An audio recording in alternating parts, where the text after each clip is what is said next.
નમસ્કાર મિત્રો, સ્વાગત છે તમારું માર્કેટ બુલેટિનમાં. તમને ખ્યાલ જ છે કે આવતીકાલે પૂરા થાય છે બે મેઇન બોર્ડ આઈપીઓ. તો આપણે તમામ આઈપીઓ વિશે અને શેરબજારના સમાચાર વિશે ગુજરાતી ભાષામાં સરળ શબ્દોમાં માહિતી પોસ્ટ કરીએ છીએ આપણી માર્કેટ બુલેટિન ચેનલ ઉપર. જો ચેનલને તમે હજુ સુધી સબસ્ક્રાઇબ ન કરી હોય તો ખાસ કરી લેજો.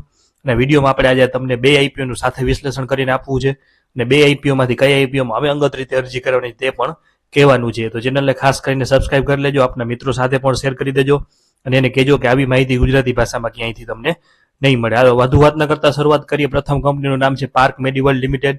બંને હોસ્પિટલ સેક્ટરની જ કંપની છે, તમને ખ્યાલ હશે કારણ કે આવતીકાલે આઈપીઓ પૂરો થાય છે.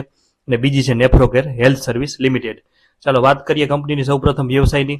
પહેલા નેફ્રોકેરની વાત કરીએ તો નેફ્રોકેર ભારતમાં સંગઠિત ડાયાલિસિસ સેવા પ્રદાન કરનાર અગ્રણી કંપની છે જે નેફ્રો પ્લસ બ્રાન્ડ હેઠળ કાર્ય કરે છે. આ કંપની દર્દીઓની સંખ્યા, ક્લિનિક્સ અને આવકના સંદર્ભમાં દેશની સૌથી મોટી ડાયાલિસિસ પ્રદાતા કંપની છે. તેનો મુખ્ય વ્યવસાય ઉચ્ચ ગુણવત્તાવાળી વ્યાપક કિડની સંભાળ સેવાઓ પૂરી પાડવાનો છે. કંપનીની કામગીરી માત્ર ભારતમાં જ નહીં પરંતુ ફિલિપાઇન્સ, ઉઝબેકિસ્તાન અને નેપાળ સહિતના વૈશ્વિક સ્તરે 519 ક્લિનિકો વિસ્તરેલી છે. તેમને આંતરરાષ્ટ્રીય હાજરી ધરાવતી એકમાત્ર ભારતીય ડાયાલિસિસ કંપની બનાવે છે. કંપનીએ સ્પષ્ટ કરી છે કે તેમનો વ્યવસાય મળતા આવતા નામ ધરાવતી અન્ય કોઈ લિસ્ટેડ કંપની સાથે સંકળાયેલો નથી અને તેઓ સ્વતંત્ર રીતે કાર્ય કરે છે. એટલે કે આ જ નામથી તમને ખ્યાલ હશે કે એસએમઈ લિસ્ટેડ એક કંપની આવેલી છે, પણ કંપનીએ કીધું કે અમારે એની સાથે કોઈ વ્યવહાર નથી. બીજી વાત કરીએ પાર્ક મેડીવર્લ્ડ લિમિટેડની, તો તે પણ હોસ્પિટલની જ કંપની છે. પાર્ક મેડીવર્લ્ડ ઉત્તર ભારતમાં કાર્યરત બીજી સૌથી મોટી ખાનગી હોસ્પિટલની ચેન છે જે મલ્ટી સુપર સ્પેશિયાલિટી હોસ્પિટલોનું સંચાલન કરે છે. આ કંપનીનું નેટવર્ક મુખ્યત્વે હરિયાણા, દિલ્હી, પંજાબ અને રાજસ્થાનના વિસ્તારોમાં ફેલાયેલું છે અને તેની કુલ બેડ ક્ષમતા 3000 જેટલી આવેલી છે. હરિયાણા રાજ્યમાં તે સૌથી મોટી ખાનગી હોસ્પિટલ ચેન ગણાય છે અને કંપની પોતાની વૃદ્ધિ માટે ક્લસ્ટર આધારિત વ્યૂહરચનાનો ઉપયોગ કરે છે, જેમાં હસ્તગત દ્વારા નેટવર્કનું વિસ્તરણ કરવામાં આવ્યું છે. એટલે કંપની નાની હોસ્પિટલોનું એક્વિઝિશન કરી લે છે. કંપનીનો આ વ્યૂહરચનાનો હેતુ કામગીરીમાં કાર્યક્ષમતા વધારવા અને અર્થતંત્રના સ્કેલને લાભ લેવાનો છે, જેના દ્વારા તે ઉત્તર ભારતના બજારમાં મજબૂત સ્થાન જાળવી રાખે છે. આ 2 મિનિટમાં આપણે વાત કરી લીધી બે કંપનીના વ્યવસાયની. હવે જલ્દીથી ટાઈમ ટેબલની વાત કરી લઈ તો બે આઈપીઓ 10 તારીખે શરૂ થયા છે અને કાલે એટલે કે 12 તારીખે પૂરા થશે. પાર્ક મેડીવર્લ્ડની વાત કરીએ સૌપ્રથમ તો ₹2 ફેસ વેલ્યુ છે, ₹162 ભાવ, 92 શેરની લોટ સાઇઝ અને 920 કરોડનો આઈપીઓ છે, જેમાંથી મોટો ભાગ 770 કરોડનો ફ્રેશ ઇસ્યુ છે અને 150 કરોડનો ઓએફએસ છે. 9 તારીખે બેની એન્કર બુક આવી ગઈ છે. નેફ્રોકેરની વાત કરીએ તો કાલે પૂરો થાય છે. ₹2 ફેસ વેલ્યુ, ₹460 ભાવ, કર્મચારીઓ માટે ₹41 ડિસ્કાઉન્ટ અને 32 શેરની લોટ સાઇઝ અને 871 કરોડનો આઈપીઓ છે, જેમાંથી 500 કરોડ, 517 કરોડ ઓએફએસ છે અને 353 કરોડ ફ્રેશ ઇસ્યુ છે. હવે આગળ વાત કરી લઈએ બેના પરિણામોની. તમને વિગતવાર વર્ષ દર વર્ષ પરિણામ આપવાનો ટાઈમ નથી કારણ કે આઈપીઓ આવતીકાલે પૂરો થાય છે. તમારા માટે શક્ય હતું એટલી ટૂંકમાં માહિતી ગોતી આરએચપીમાંથી તમારા માટે લાવ્યા છે, તો ચેનલને ખાસ સબસ્ક્રાઇબ કરી લેજો અને વિડીયોને લાઇક કરી દેજો. વાત કરીએ બેના પરિણામની તો બંને કંપનીઓ હેલ્થ સેક્ટરમાં મજબૂત સ્થાન ધરાવે છે, પરંતુ તેમના કદ અને નાણાકીય માળખામાં તફાવત આવેલો છે. નાણાકીય વર્ષ 2025ના આંકડા મુજબ પાર્ક મેડીવર્લ્ડ લિમિટેડ એક મોટી કંપની છે, જેણે 1426 કરોડની કુલ આવક અને 2134 કરોડની કુલ એસેટ સાથે નેફ્રોકે હેલ્થ સર્વિસીસ લિમિટેડ કરતા લગભગ બમણા કદનો વ્યવસાય દર્શાવ્યો છે. ભલે બે કંપની પોતપોતાના સેક્ટરમાં સ્પેશિયાલિસ્ટ છે. નેફ્રોકેરની આવક 770 કરોડ અને એસેટ્સ 996 કરોડ હતી.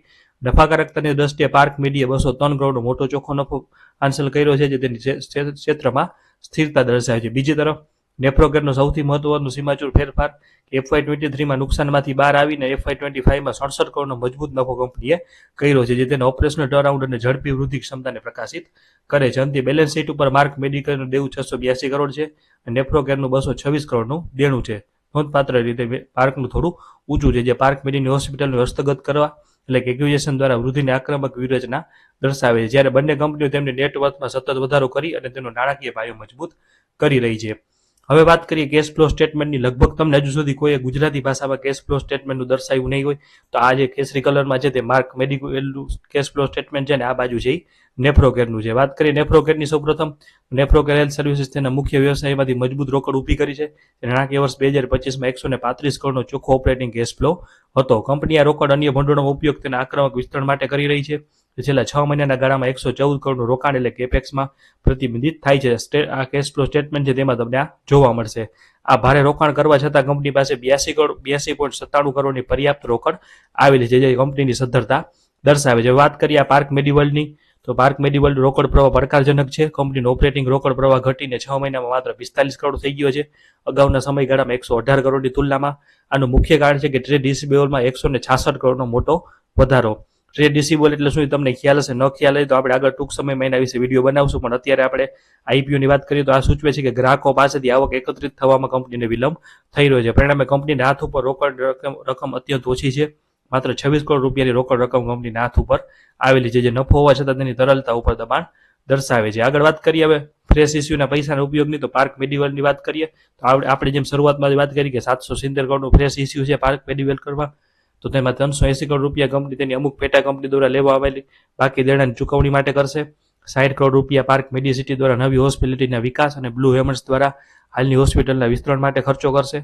2746 કરોડ રૂપિયા કંપનીને તેની પેટા કંપનીઓ માટે તબીબી સાધનોની ખરીદી કરવા માટે ઉપયોગ કરશે અને બાકીની રકમ ઓર્ગેનાઇઝ કે આગળ જતા કોઈ એક્વિઝિશન કરવું હશે તો તેના માટે ઉપયોગ કરશે. વાત કરી નેફ્રોકેરની, તો તેમાં પણ 353 કરોડનો ફ્રેશ ઇસ્યુ છે, જે આગળ વાત કરી. તો 353 કરોડના રૂપિયા શું ઉપયોગ કરશે, તો 129 કરોડનો ખર્ચો કંપની ભારતમાં નવા ડાયાલિસિસ ક્લિનિક ખોલીને વ્યવસાયનું વિસ્તરણ કરવા માટે કરશે. 136 કરોડ રૂપિયા કંપની દ્વારા લેવામાં અમુક દેવાની ચૂકવણી કે પૂર્વ ચૂકવણી માટે કરશે અને બાકીની રકમ સામાન્ય સંચાલન, વહીવટી ખર્ચા અને જરૂરિયાતો માટે ઉપયોગ કરવામાં આવશે. હવે બંને કંપનીની 5 સારી અને 5 નબળી બાબતોની ચર્ચા કરીએ તો સૌપ્રથમ વાત કરશું નેફ્રોકેરની. સારી બાબત છે કે કંપની FY23ના નુકસાનમાંથી FY25માં 67 કરોડના નફામાં આવી ગઈ છે. બીજું છે કે સૌથી મોટી ડાયાલિસિસ પ્રદાતા કંપની છે. આંતરરાષ્ટ્રીય હાજરી એટલે કે વૈશ્વિક સ્તરે 500થી વધુ ક્લિનિક આવેલા છે. મજબૂત કેશ ફ્લો છે એટલે કંપનીનો કેશ ફ્લો પણ સારો છે અને પર્યાપ્ત રોકડ પણ કંપની પાસે એટલે કે 82 કરોડની રોકડ અત્યારે હાથ ઉપર છે. નકારાત્મક બાબતની વાત કરીએ તો વિસ્તરણના કારણે રોકડ પ્રવાહ પર સતત દબાણ રહે છે. નિયમનકારી જોખમ એટલે કે ડાયાલિસિસ ક્ષેત્ર સરકારની નીતિઓ અને ભાવ નિયંત્રણ માટે સંવેદનશીલ કહી શકાય. બીજું છે કે પાર્ક મેડી કરતા એકંદરે આવક અને એસેટ્સમાં ઓછી છે કંપની. વિસ્તરણ માટે બાહ્ય ભંડોળ ઉપર વધારે કંપની આધાર રાખે છે. અન્ય લિસ્ટેડ કંપની સાથે નામની સમાનતા ગૂંચવણ ઊભી કરી શકે છે. હવે બીજી વાત કરીએ પાર્ક મેડિવલની, તો તેની સારી બાબતોની શરૂઆત કરીએ તો 1426 કરોડની આવક અને 2134 કરોડની એસેટ સાથે મોટા પાયા ઉપર કંપની સંચાલન કરે છે. નાણાકીય વર્ષ 2025માં 213 કરોડનો મોટો ચોખ્ખો નફો જાળવી રાખ્યો છે. ઉત્તર ભારતમાં બીજી સૌથી મોટી હોસ્પિટલ ચેન છે અને વૃદ્ધિ માટે સતત કંપની એક્વિઝિશન કરતી રહે છે અને 1021 કરોડની સારી નેટવર્થ આવેલી છે. તેની પણ નકારાત્મક બાબતો છે તો લિક્વિડિટી એટલે કે હાથ ઉપર માત્ર 26 કરોડની રોકડ છે. રોકડ પ્રવાહમાં સતત ઘટાડો દેખાય છે એટલે કે 45 કરોડ છે. રિસીવેબલ એટલે 166.21 કરોડની મોટી રકમ ગ્રાહકો પાસેથી વસૂલવાની બાકી છે. 682 કરોડનું મોટું દેણું છે. નફામાં વધઘટ FY23 થી FY24માં નફામાં નોંધપાત્ર ઘટાડો જોવા મળ્યો હતો. હવે સૌથી મહત્વની વાત કે અરજી કરવી કે નહીં, બંને આઈપીઓમાં કરવી કે બંનેને સ્કીપ કરવા, તો નાણાકીય વિશ્લેષણના આધારે બંને કંપનીઓ હેલ્થકેર ક્ષેત્રના પડકારોનો સામનો કરી રહી છે. જે રોકાણકારો પાસે મર્યાદિત મૂડી હોય અને જેઓ જોખમ લેવા તૈયાર નથી તેમના માટે બંને આઈપીઓથી દૂર રહેવું સમજદારીભર્યો નિર્ણય છે. તેનું મુખ્ય કારણ છે કે બંને કંપનીઓ મૂડી સઘન ક્ષેત્રમાં છે, તેમની વૃદ્ધિ આગળ દેવા મોટા ખર્ચા ઉપર નિર્ભર છે. જોકે થોડું જોખમ લેવા તૈયાર રોકાણકારો માટે પાર્ક મેડિવલ લિમિટેડ ગણતરીપૂર્વકનું જોખમ લઈ શકાય. પાર્ક મેટીનું મોટું કદ એટલે કે 1426 કરોડની આવક અને 213 કરોડનો મજબૂત નફો બજારમાં આકર્ષણ જન્માવી શકે છે. જોકે તેની સૌથી મોટી નબળાઈ તેના રોકડ પ્રવાહમાં છે, જે 166 કરોડની મોટી રકમ રિસીવેબલ અટકેલી છે, જેના કારણે લિસ્ટિંગ સમયે થોડીક અનિશ્ચિતતા રહી. તેથી પાર્ક મેડી અરજી માત્ર નાના નફા કે નાની ખોટની તૈયારી સાથે જ કરવી અને મર્યાદિત માત્રામાં જ કરવી. આના વિપરીત નેફ્રોકેરનો ટર્નઓવર ઉત્તમ છે, પરંતુ એની ઊંચી વિસ્તરણ જરૂરિયાતો તેને ટૂંકા ગાળે લાભ માટે ઓછું આકર્ષણ બનાવે છે. એટલે કે જે મિત્રોને જોખમ લેવું છે તે બંનેમાં નાની અરજી કરી શકે છે, જેને જોખમ નથી લેવું કે જે મર્યાદિત મૂડી છે તેમણે બંને આઈપીઓને સ્કીપ કરવા.